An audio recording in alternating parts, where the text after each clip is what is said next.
With AEW's previous plans for CM Punk and MJF revealed and more, this is Wrestling Up. My name is John and you're watching the Wrestling Report. Before we get into the rest of the video, make sure you subscribe to Wrestling Hub and turn on all notifications to stay up to date with everything in the world of pro wrestling. Also, don't forget to follow us on Instagram at Wrestling Hub Official and follow us on Twitter at Wrestling_Hub.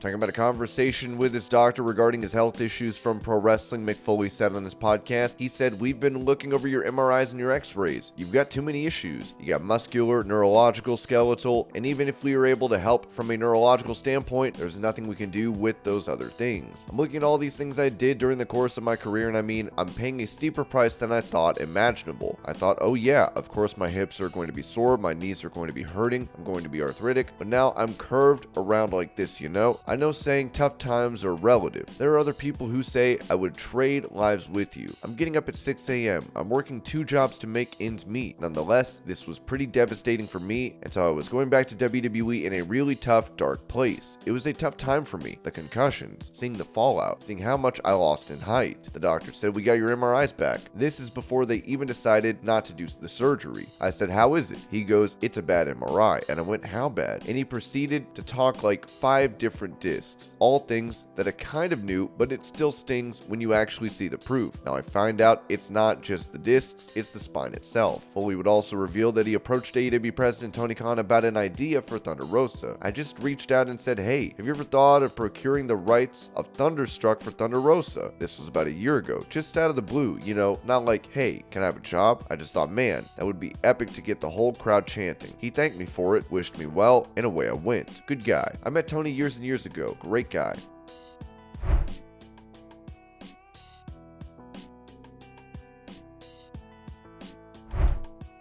Giving advice to superstars looking to compete in a WarGames match, NXT star Cora Jade told Wrestling Inc., WarGames is definitely one of the craziest matches I've ever been in. I had a death match on the indies. That was probably the only thing that was crazy, I think, that I could have even slightly compared it to. I don't know, WarGames is a different animal. My advice, I guess, just to take your moments and make the best of it. As soon as I heard that I was in WarGames, I was like, okay, I'm jumping off the cage, I'm going to make my moment. So I think you just gotta make the best of it and make your moment to make them count. During that same interview, Jade would reveal the reason that she aspired to have a death match. I grew up a really big Jon Moxley fan before he became Dean Ambrose. I had this Jon Moxley 5-disc set and I grew up watching it, and I loved deathmatch wrestling. I loved watching it, hardcore wrestling, loved all of it. So I was like, one day, it's a bucket list thing. I'm going to do a death match. I'm going to do it once to say that I did it, which is what I did.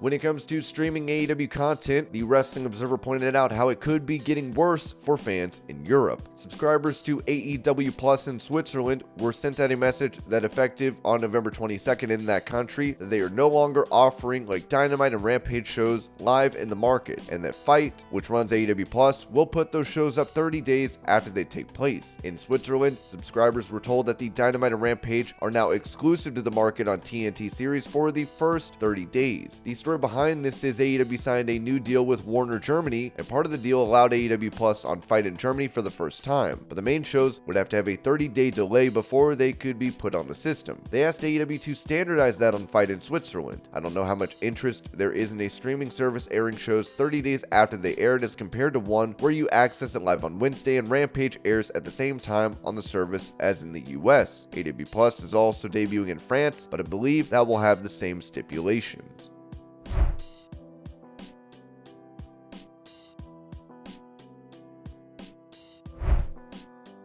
Talking about a recent experience with an Uber driver, WWE correspondent Kayla Braxton took to Twitter to write, "Hey Uber, just had the rudest driver who told me she was going to make me get out of her car because I didn't say hi when I got into her car. Mind you, she didn't say hi either. It's 7 a.m. I've been up since 3 a.m. to catch a flight and my preferences are set to quiet. I'm livid. Guys, do not attack her appearance or her hair. That has nothing to do with this. I quite like her hair, but her attitude is crap. Update on my writer situation, since a lot of you are blaming me for my reaction. I didn't feel safe at all. When we got to my location, she rolled down her window and hurled several profanities my way. But sure, make me the problem for publicly exposing her so others avoid her ride."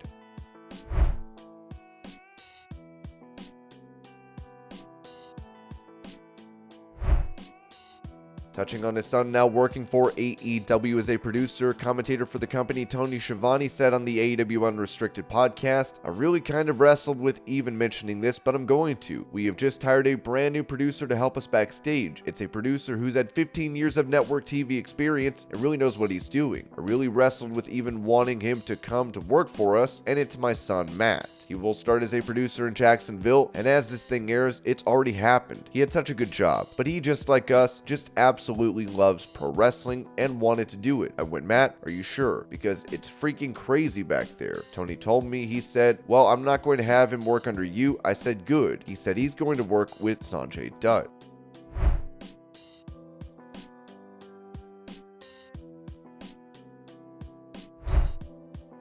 Speaking about Impact Wrestling's commercial strategy, the Wrestling Observer said that Impact again purchased commercial time on Raw nationally on DirecTV, plugging the television show on Monday, and also did the same on AEW on Wednesday. It is notable that during major spots that TNT often plugs AEW, but there seems to be no measurable effect on the ratings during that period. Although there are so many factors in ratings having to do with competition, and often those same periods are when competition is harder. Similarly here, Impact's numbers didn't gain with the commercials on Raw, and I don't think AEW gained with the commercials on Impact. Lucha Underground used to buy commercial time on Raw like crazy, and I couldn't point to a numbers gain. Impact had considered buying commercials on AEW nationally, but the cost per 30 seconds was too high. But that was a full national buy rather than a DirecTV only buy, which would likely be a lot less. But Impact now goes against Thursday Night Football, so that holds down the numbers.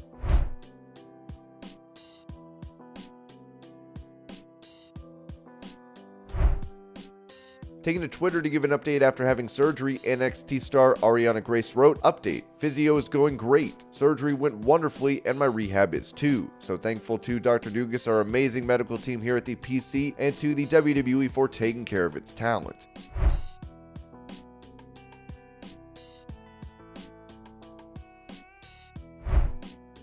On his Extreme Life podcast, Matt Hardy recalled facing off against Edge and Christian when the two were wearing their conquistador outfits. As he said, they didn't have enough masks when we got to the building. I want to say there was one. They went out to a mall and bought some masks. I want to say it was some famous Mexican masks or whatever. Adam's mask, Edge's mask, was actually spray painted gold. He almost suffocated. He almost passed out because he was wearing a mask that had been spray painted just a couple of hours earlier.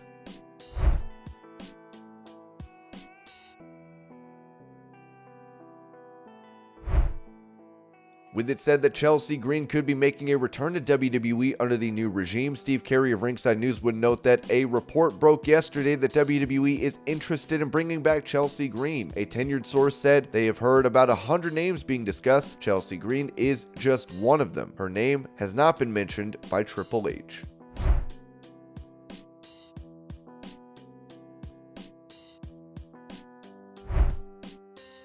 Touching on a real-life beef with Charlotte Flair, Becky Lynch told the MMA Hour, "Here's how I look at it. You have two women at the top of their game and both of them want to be the best. So who's the best? Competition breeds competition. And I think we just got older, and not necessarily that success doesn't get to your head and that's why you lose a friendship. It's just we both want to be on top, and there's only room for one."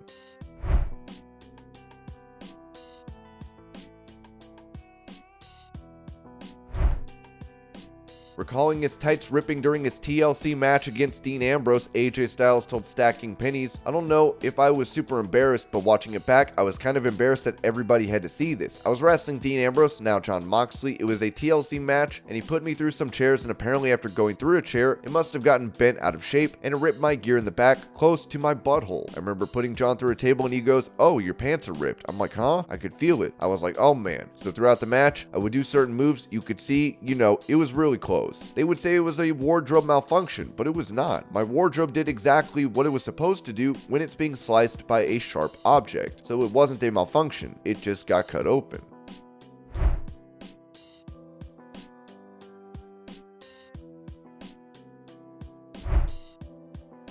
Talking about the possibility of CM Punk returning to AEW, the Wrestling Observer newsletter mentioned that in Norfolk on October 26th, it was noted that several of the top people were saying that Punk would not be back. A few names were mentioned, with Chris Jericho being the name mentioned most, but the many, if not most, of the key top names were saying they wouldn't work with him. One top star noted, Punk won't be back. His value on screen isn't 1% worth the hassle and black cloud he causes backstage. Another top star noted the team has decided he's out, and regardless of some being willing to work with him, the collective decided that he was voted off the island.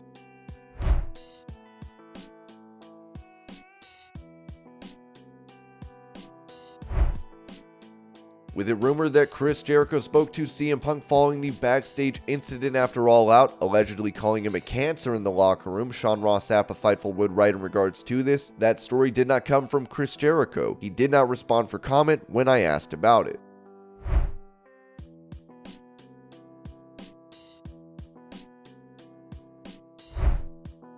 Speaking about previous plans for MJF and CM Punk prior to Punk's involvement in the backstage brawl with the Elite falling All Out, it was said by the Wrestling Observer that Bryan Danielson and CM Punk were back, and then Kenny Omega came back, and things did not jump back immediately, but for Punk and Omega, they barely got their feet wet. The hope was to revive Punk versus MJF and have the classic promo battles, plus all the great undercard action. I don't think things would have been back to September 2021 no matter what, but they also didn't have to be at that level to thrive as a company going forward. And this was your Pro Wrestling News Update. I hope you're all having a great day. Thank you so much for watching, and I'll see you later.